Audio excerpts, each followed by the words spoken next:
Hello friends, આજના લેક્ચરમાં આપણે મોમેન્ટ ઓફ ઇનર્શિયાનો એક્ઝામ્પલ જોવાનો છે. આ જે એક્ઝામ્પલ છે જીટીયુની એક્ઝામમાં 4 માર્ક્સનો પૂછાઈ શકે છે. બરાબર, અહીંયા તમને એક ટી સેક્શન આપેલો છે. બરાબર, તો ટી સેક્શનમાં આપણે વાત કરીએ તો ટોટલ 2 સેક્શન હોય છે. ઉપરનો જે તમને દેખાય છે આ આડો એ સેક્શન નંબર 1 છે, અને જે આ ઊભો સેક્શન દેખાય છે સેક્શન નંબર 2 છે. ડાયમેન્શન જે છે તમને ઓલરેડી આપેલા હશે.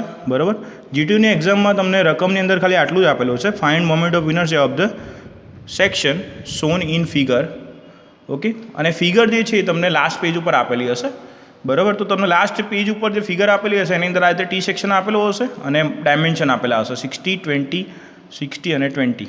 તમારે શું કરવાનું છે, આ ફિગર જે છે એને એમને એમ ડ્રો કરી દેવાની છે. પછી એક્સ બાર અને વાય બાર, બરાબર, મીન્સ કે એક્સ એક્સિસ અને વાય એક્સિસ તમારે અહીંયા બનાવવાની છે. બરાબર, અને સેન્ટર ઓફ ગ્રેવિટી પોઈન્ટ છે એ તમને અહીંયા મળશે. બરાબર, આ સેન્ટર ઓફ ગ્રેવિટી પોઈન્ટ છે એ આપણે એવું વિચારીએ છીએ કે આ ઓબ્જેક્ટ છે એનું સમગ્ર માસ આ પોઈન્ટ ઉપર કેન્દ્રિત થયેલું હશે. બરાબર, તો એને આપણે જી વડે ઇન્ડિકેટ કરીએ છીએ અને આપણે એક્સ બાર અને વાય બાર કૌંસમાં લખીએ છીએ. આ તમે ઓલરેડી એપ્લાઇડ મિકેનિક્સની અંદર સ્ટડી કરી ચૂક્યા છો મિત્રો. ઓકે, હવે આપણે આ જે ઓબ્જેક્ટ છે એના માપ જે છે એ આપણે રેફરન્સ એક્સિસથી લઈએ છીએ. તો અહીંયા આગળ તમે અહીંયા ઊભી અને આ આડી એક્સિસ જે દોરી છે, આ આડી એક્સિસ અને આ ઊભી એક્સિસ અહીંયા જે દોરી છે એને આપણે કહીએ છીએ રેફરન્સ એક્સિસ. ઓકે, હવે આપણે centre of gravity point find out કરવો હોય તો સૌથી પહેલાં આપણે શું કરીએ છીએ, તો સૌથી પહેલાં આપણે એ ચેક કરીએ છીએ કે આપણો ઓબ્જેક્ટ જે છે એ કોઈ એક્સિસને અનુલક્ષીને સિમેટ્રિક છે કે નહીં.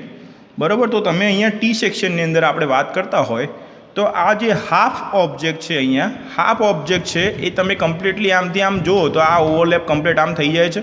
તો હા, કમ્પ્લીટ હાફ ઓબ્જેક્ટ છે એ કમ્પ્લીટ આ રીતે ઓવરલેપ થઈ જાય છે. તો અહીંયા કઈ એક્સિસને અનુલક્ષીને ઓવરલેપ થાય છે? વાય એક્સિસને અનુલક્ષીને ઓવરલેપ થાય છે. તો તમને એનાથી ઓપોઝિટ એક્સિસ મીન્સ કે વાય એક્સિસને અનુલક્ષીને સિમેટ્રી હોય તો તમને એક્સ બારનું માપ છે એ તમને ડાયરેક્ટ મળશે.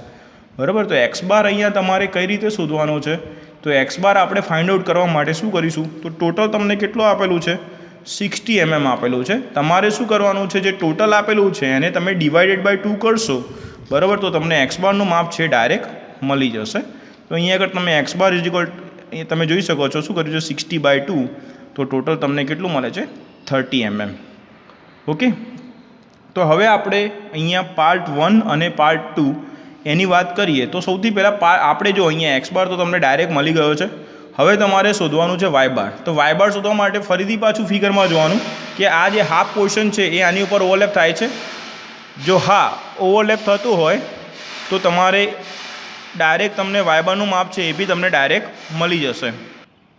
તો હવે વાય બાર જે છે એનું માપ જોવાનું, પહેલાં ઓવરલેપ અહીંયા થતો નથી તો આપણે વાય બાર જે છે એ શોધવો પડશે. અને તમે લોકો ઓલરેડી એપ્લાઇડ મિકેનિક્સની અંદર સેન્ટર ઓફ ગ્રેવિટી પોઈન્ટ જે છે એ શોધવાનું ભણી ગયા છો. તો આપણે અહીંયા પાર્ટ 1 અને પાર્ટ 2 બે અલગ અલગ સેક્શન માટે અલગ અલગ અહીંયા 2 પાર્ટ છે ટોટલ, એટલે બંને અહીંયા સેપરેટ કરેલા છે. સૌથી પહેલાં આપણે પાર્ટ 1નો એરિયા ફાઇન્ડ આઉટ કર્યો. તો પાર્ટ 1ની અંદર તમને ખબર છે કે ભાઈ આ કેવો સેક્શન છે, લંબચોરસ સેક્શન છે.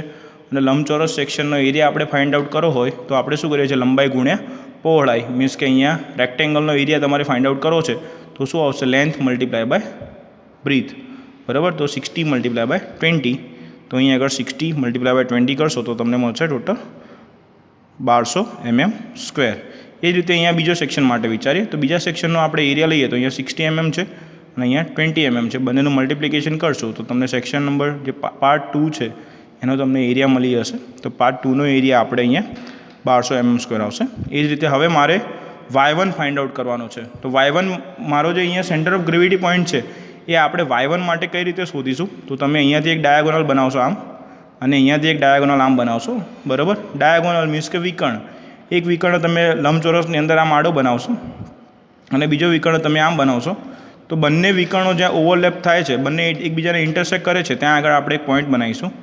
બરાબર, અને એ પોઈન્ટ તમને શાનું માપ આપશે, વાય બારનું, y1નું સેક્શન પાર્ટ નંબર 1 માટે y1નું માપ તમને આ પોઈન્ટથી મળશે.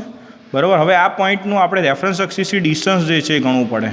બરાબર, તો રેફરન્સ એક્સિસથી ડિસ્ટન્સ તમે ગણવા જશો તો કેટલું આવશે, તો 60 mm તો છે જ અહીંયા. બરાબર, તો આ 60 mm તો તમારે લેવાનું જ છે, પણ હજુ પોઈન્ટ આપણો અહીંયા નથી. ક્યાં છે? અહીંયા છે, બરાબર. તો ટોટલ કેટલું છે? આ 20 mm છે. આપણો પોઈન્ટ છે અહીંયા મિડ પોઈન્ટે મળશે, એટલે તમારે 20/2 કરશો તો આ તમને જે મળે છે એ 10 mm મળશે, બરાબર. તો 60 + 10 = 70. તો તમને y1 નું માપ છે એ કેટલું મળે છે? અહીંયા આગળ તમે જોઈ શકો છો 60 + 10 = 70 mm. હવે એ જ રીતે આપણે પાર્ટ 2 માટે y2 નું માપ આપણે શોધીશું. તો y2 નું માપ શોધવા માટે શું કરીશું? તો ફરીથી આપણે અહીંયા ડાયાગોનલ બનાવીશું, અહીંથી આમ અને અહીંથી આમ, બરાબર. તો આ બંને ડાયાગોનલ જે ઇન્ટરસેક્ટ કરે ત્યાં તમને y2 પોઈન્ટ મળશે, બરાબર. તો હવે એ મિડ પોઈન્ટે ઇન્ટરસેક્ટ કરે છે, તો ટોટલ આ 60 mm છે, એના ડિવાઇડેડ બાય તમે 2 કરશો તો તમને આ મિડ પોઈન્ટનું માપ છે અહીંયા આટલું એ મળી જશે. તો 60 / 2 કર્યું અહીંયા, તો તમને કેટલું મળશે? 30 mm. ઓકે. હવે y બારને ફાઇન્ડ આઉટ કરવા માટેનું ઇક્વેશન જે છે એ તમે ઓલરેડી એપ્લાઇડ મિકેનિક્સની અંદર જોઈ ગયા છો. તો ઇક્વેશન છે a1y1 + a2y2 divided by a1 + a2. તો તમે આગળ જોઈ ગયા a1 નું માપ કેટલું છે? તો a1 નું માપ 1200 છે. y1 નું માપ કેટલું છે? તો 70 છે. એ જ રીતે a2 નું માપ કેટલું છે? તો 1200 છે. અને y2 નું માપ કેટલું છે? તો y2 છે 30 છે. Okay. Divided by a1 + a2 means કે 1200 + 1200. તો અહીંયા આગળ તમે જોઈ શકો છો કે અહીંયા પણ 1200 છે અને અહીંયા પણ 1200 છે, તો 1200 કોમન કાઢ દો તો તમને કેટલા મળશે? અહીંયાથી 70 વધ્યા, અહીંયાથી કેટલા વધ્યા? 30 વધ્યા, અને ડિવાઇડેડ બાય અહીંયા 1200 ને 1200 કેટલા થશે? 2400 થશે. તો અહીંયા 1200 અહીંયા 2, બરાબર. 1200 × 2 2400 થાય, અને 70 + 30 છે એટલે કેટલા થશે? 100 થશે. તો 100 / 2 કેટલું મળશે? 50. તો અહીંયા તમને y બાર જે છે એ y બારનું માપ કેટલું મળે છે? 50 mm. અહીંયા યુનિટ લખો, ખાસ જરૂરી છે. યુનિટ તમે એક્ઝામમાં નહીં લખો તો માર્ક્સ છે એ કટ થવાના ચાન્સીસ છે. ઓકે. તો તમને y બારનું માપ કેટલું મળ્યું છે? 50. ઓકે. તો હવે આપણે x બાર અને y બાર જો અહીંયા બતાવવા હોય તો તમને g x બાર અને y બાર કેટલું મળે છે? તો x બારનું માપ આપણે ડાયરેક્ટ ફાઇન્ડ આઉટ કર્યું હતું અને એ તમને 30 mm મળતું હતું, અને y બારનું માપ આપણે ફાઇન્ડ આઉટ કર્યું ઇક્વેશનની મદદથી, કેટલું મળે છે? 50. ઓકે. તો આટલા સુધી તો તમારી જોડે નોલેજ હોવું જ જોઈએ, કેમ કે તમે ઓલરેડી સેન્ટર ઓફ ગ્રેવિટી શોધવાનું, ઇક્વેશનો અને એ બધું લેક્ચર એપ્લાઇડ મિકેનિક્સની અંદર ભણી ગયા છો. ઓકે. હવે આપણે નવું જે છે મોમેન્ટ ઓફ ઇનર્શિયા કઈ રીતે શોધવો એ આપણે જોવાનું છે, બરાબર. તો હવે આપણે to find moment of inertia, moment of inertia આપણે ફાઇન્ડ આઉટ કરવો હોય તો કઈ રીતે કરવાનું? તો પાર્ટ 1 માટે તમને Ixx1 મળશે, બરાબર, અને Iyy1 મળશે,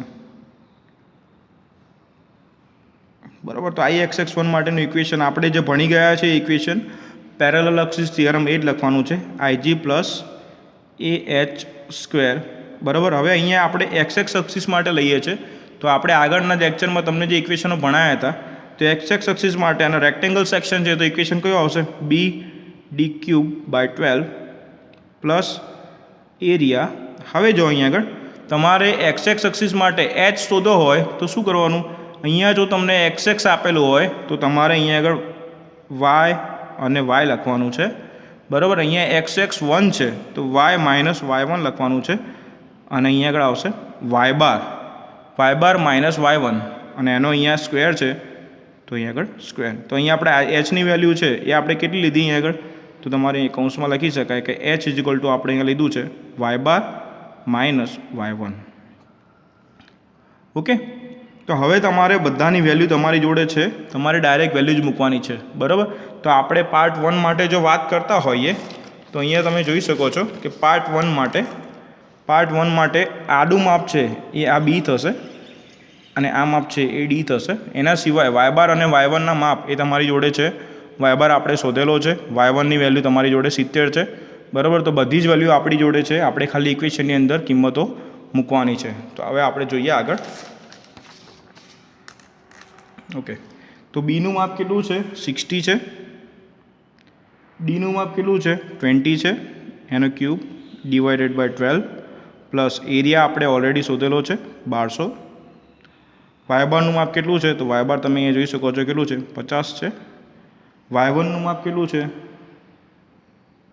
તો y1નું માપ છે એ કેટલું છે? 70 છે અને એનો સ્ક્વેર. ઓકે, તો આનો તમે ફાઇનલી કેલ્સી ઉપર આન્સર કરશો તો તમને આન્સર જે છે આટલો મળશે 5.2 મલ્ટીપ્લાય બાય 10⁵ mmની 4 ઘાત. ઓકે, હવે આપણે ફાઇન્ડ આઉટ કરવાનું છે y1. તો y1 માટે પણ ઇક્વેશન તો સેમ જ આવશે, ig પ્લસ AH સ્ક્વેર. પણ અહીં આગળ આઈજીની જે વેલ્યુ છે આપણે આગળના લેક્ચરમાં જોઈ ગયા કે જે અક્ષિસને અનુલક્ષીને આપણે શોધતા હોય એનું માપ સિંગલ લેવાનું. એટલે અહીંયા ડી છે એ સિંગલ આવશે, b³/12 પ્લસ એરિયા એચની જગ્યા ઉપર શું મૂકીશું આપણે? તો ફરીથી અહીંયા આપણે અહીંયા એક્સ હતું તો અહીંયા વાય લેતા હતા, હવે અહીંયા વાય છે તો અહીંયા આગળ બે વખતે પહેલાં એક્સ મૂકી દેવાનું, અહીંયા એક્સ બાર અને અહીંયા 1 છે તો અહીંયા 1 આવશે. જેમ અહીંયા આપણે કરતા હતા એક્સ હતું તો વાય બાર માઇનસ y1 કરતા હતા, તો અહીંયા વાય છે તો અહીંયા એક્સ બાર માઇનસ x1 કરીશું અને એનો સ્ક્વેર. ઓકે, તો અહીંયા તમે જોઈ શકો છો કે ભાઈ ડીની વેલ્યુ કેટલી છે?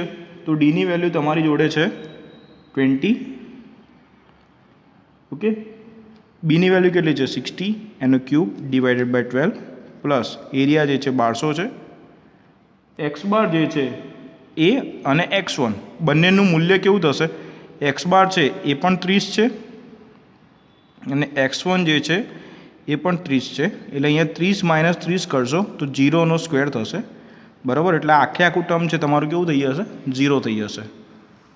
ઓકે, તો આનું ફાઇનલ તમારો આન્સર છે એ કેટલો આવે છે? 3.6 મલ્ટીપ્લાય બાય 10⁵ mmની 4. ઓકે, તો હવે આપણે અહીંયા પાર્ટ 1 માટે Ixx1 અને Iyy1 છે એ ફાઇન્ડ આઉટ કરી લીધા. હવે આપણે પાર્ટ 2 માટે વાત કરીએ. તો પાર્ટ 2 માટે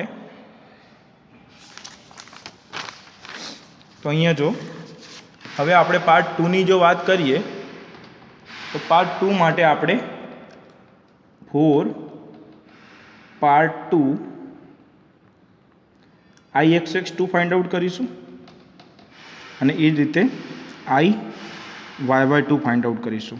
તો Ixx2 અને Iyy2 ફાઇન્ડ આઉટ કરવા માટે ઇક્વેશન છે એ તો સેમ જ આવશે, ig પ્લસ AH સ્ક્વેર અને અહીંયા પણ ig plus AH square. Okay, હવે Ixx2 માટે મેં તમને ફરીથી કીધું હતું કે xxનું માપ છે તો તમે આગળના ઇક્વેશનમાં જોઈ ગયા આગળના લેક્ચરમાં એ પ્રમાણે અહીંયા bd³/12 આવશે પ્લસ એરિયા અને અહીંયા xx છે તો અહીંયા y બાર માઇનસ વાય, અહીંયા 2 છે તો અહીંયા 2 આવશે અને એનો સ્ક્વેર. ઓકે, તો આપણે Ixx2 માટે બીનું માપ કેટલું છે? 20 છે. ડીનું માપ કેટલું છે? 60 છે એનો cube divided by 12 plus area જે છે 1200. વાય બારનું માપ આપણે ઓલરેડી ફાઇન્ડ આઉટ કરી ચૂક્યા છીએ, વાય બાર જે છે 50 છે, વાય બાર છે 30 છે અને y2નું જે માપ છે એ કેટલું છે? 50 છે તો એનો સ્ક્વેર. ઓકે, તમે અહીંયા ઘણી વખત સ્ટુડન્ટને પ્રોબ્લેમ થાય છે કે સાહેબ હું આ y2ને આગળ મૂકી દઉં અને વાય બારને પાછળ મૂકું તો કોઈ પ્રોબ્લેમ ખરો? તો કોઈ ઇસ્યુ નહીં થાય, બરાબર? કેમ કે માઇનસ આવશે તો પણ ઉપર સ્ક્વેર છે એટલે આન્સર તમારો કમ્પ્લીટ થઈ જશે. તો આની તમે કેલ્સીની અંદર કેલ્ક્યુલેશન કરશો, બરાબર, તો તમને ફાઇનલ આન્સર જે છે એ મળશે 8.4 મલ્ટીપ્લાય બાય 10⁵ mmની 4 ઘાત. ઓકે, એ જ રીતે આપણે અહીંયા ફાઇન્ડ આઉટ કરીશું Iyy2. તો અહીં y છે તો અહીંયા આપણે db³/12 મૂકીશું પ્લસ એરિયા અને એચની કિંમત કઈ રીતે મૂકશો? તો અહીંયા y છે તો આપણે શું લઈશું? x bar minus x2નો square. Okay, તો હવે Iyy2 આપણે ફાઇન્ડ આઉટ કરીએ તો ડીનું માપ છે 60 છે, બીનું માપ છે 20 છે એનો ક્યુબ કરવાનો છે ડિવાઇડેડ બાય 12 પ્લસ એરિયા જે છે કેટલો છે? 1200 છે અને અહીંયા આગળ એક્સ બાર અને x2 બંનેના માપ કેવા છે? સરખા છે. બંનેના માપ કેવા છે? સરખા છે, બરાબર? તો અહીંયા તમને એક્સ બાર અને x2 બંનેના માપ સરખા છે તો આની વેલ્યુ કેટલી થઈ જશે? 0 થઈ જશે. તો તમે અહીંયા 0 મૂકશો એટલે આખે આખું ટર્મ માર્યું 0 થઈ જશે અને આનો તમે કેલ્સીમાં હિસાબ કરશો તો તમને ફાઇનલ આન્સર મળશે 40,000 mmની 4 ઘાત. ઓકે, તો હવે આપણે ટોટલ આઈ એક્સ અને આઈ વાય શોધવા માટે શું કરીશું? તો ટોટલ આપણે આઈ એક્સ અને આઈ વાય શોધવા માટે આપણે શું કરવાનું છે? તો આપણે અહીંયા આઈ એક્સ ટોટલ ફાઇન્ડ આઉટ કરવો હોય તો શું કરવું પડે? આઈ એક્સ 1 પ્લસ આઈ એક્સ 2, બરાબર. તો બંનેનો તમે સરવાળો કરશો તો સરવાળો આપણે કરીએ તો કેટલો મળશે? 5.2 multiply by 10⁵ plus 8.4 multiply by 10⁵.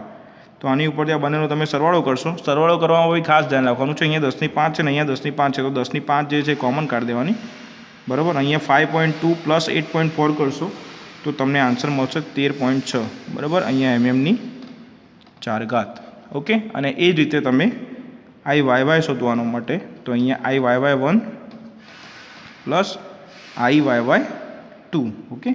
તો હવે આઈ વાય 1નું ઇક્વેશન આપણે જોઈએ તો આઈ વાય 1 તમને કેટલો મળે? તો 3.6 મલ્ટીપ્લાય બાય 10⁵ અને આઈ વાય 2 તમને કેટલો મળે છે અહીંયા આગળ? 40,000. તો આ બંનેનો તમે સરવાળો કરશો તો તમને ફાઇનલ આન્સર છે કેટલો મળશે? 4.0 મલ્ટીપ્લાય બાય 10⁵ એમએમની 4. ઓકે. તો તમારે આ પ્રમાણે અલગ અલગ સેક્શનના મોમેન્ટ ઓફ ઇનર્શિયા જે છે એ શોધવાના છે. નેક્સ્ટ લેક્ચરમાં આપણે આઈ સેક્શન વિશે ડિસ્કસ કરીશું. ઓકે. Thank you friends.